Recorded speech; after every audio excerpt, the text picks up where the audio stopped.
Assalamualaikum warahmatullahi wabarakatuh. Halo semua, pada kali ini saya akan menjelaskan mengenai penggunaan logistik kesehatan di organisasi pemerintah sebagai salah satu pemenuhan tugas mata kuliah manajemen logistik. Sebelumnya, perkenalkan nama saya Oktarina Amanda dengan NIM 10011182025004. Peminatan Administrasi Kebijakan Kesehatan Angkatan 2020 dengan dosen pengampu mata kuliah Ibu Siti Halimatul Munawwaroh SKM MKM.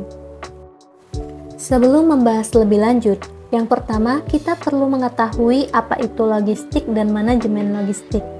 Logistik merupakan peralatan atau bahan perlengkapan yang diperlukan untuk menunjang kegiatan. Contoh dari logistik kesehatan yaitu obat dan alat kesehatan. Adapun manajemen logistik merupakan suatu penerapan prinsip-prinsip manajemen dalam kegiatan logistik dengan tujuan agar pergerakan personil dan barang dapat dilakukan secara efektif maupun efisien. Kegiatan manajerial dalam logistik meliputi planning atau merencanakan yang berkaitan dengan bagaimana rencana logistik yang dilakukan. Yang kedua, implementation atau penerapan dari rencana-rencana logistik yang telah ditetapkan sebelumnya. Dan controlling atau rencana yang telah diterapkan perlu dilakukan pengendalian agar berjalan seperti yang diharapkan sesuai dengan perencanaan. Selanjutnya yaitu mengenai organisasi pemerintah. Organisasi pemerintah merupakan institusi pemberi pelayanan kepada publik. Salah satu bentuk pelayanannya yaitu pelayanan logistik. Adapun peran logistik pada organisasi pemerintah meliputi logistik internal, yaitu kebutuhan barang untuk beroperasinya organisasi pemerintah tersebut, dan logistik eksternal, yaitu melayani logistik untuk masyarakat, perusahaan, maupun institusi lainnya. Kegiatan logistik itu sendiri memiliki tujuan, di antaranya yang pertama tujuan operasional. Tujuan operasional adalah agar tersedia barang serta bahan dalam jumlah yang tepat dan mutu yang memadai. Yang kedua yaitu tujuan keuangan, meliputi pengertian bahwa upaya tujuan operasional dapat terlaksana dengan biaya yang serendah-rendahnya. Yang terakhir yaitu tujuan pengamanan, bermaksud agar persediaan tidak terganggu oleh kerusakan, pemborosan, penggunaan tanpa hak, pencurian, dan penyusutan yang tidak wajar lainnya, serta nilai persediaan yang sesungguhnya dapat tercermin di dalam sistem akuntansi. Selanjutnya yaitu mengenai pengawasan logistik kesehatan. Pengawasan merupakan suatu kegiatan untuk mencocokkan apakah kegiatan operasional atau actuating di lapangan sesuai dengan rencana yang telah ditetapkan dalam mencapai tujuan dari organisasi.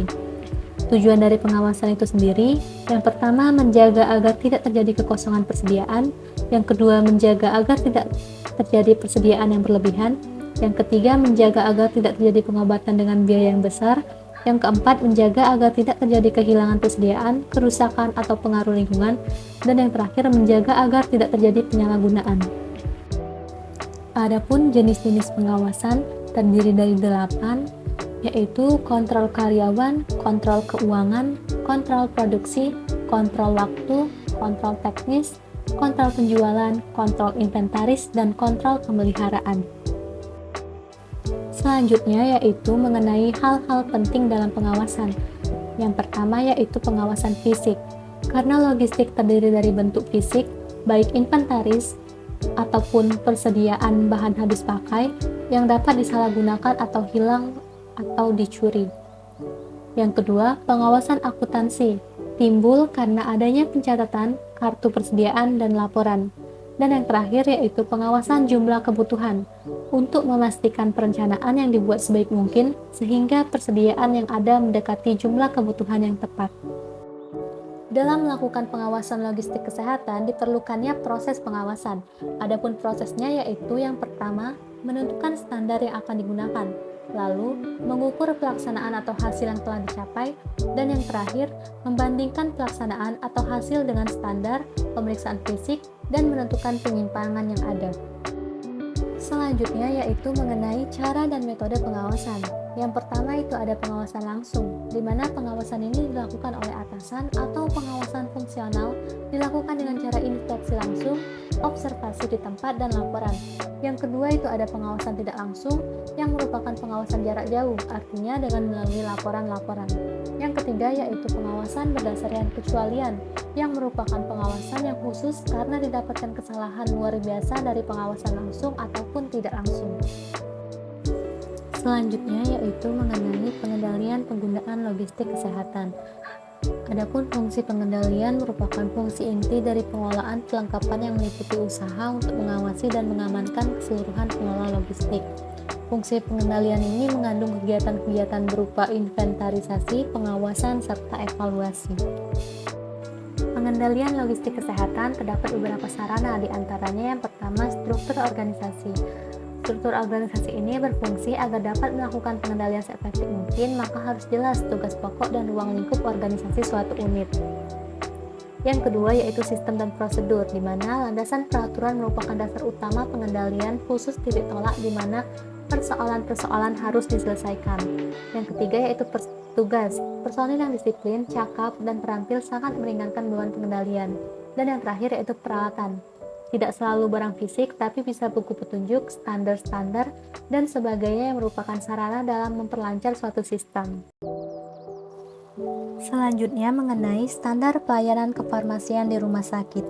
Menurut Permenkes RI nomor 72 tahun 2016 tentang standar pelayanan kefarmasian di rumah sakit mengungkapkan bahwa pengendalian dilakukan terhadap jenis dan jumlah persediaan dan penggunaan sediaan farmasi, alat kesehatan, dan bahan medis habis pakai yang dilakukan oleh bagian aset alat kesehatan pada rumah sakit tersebut.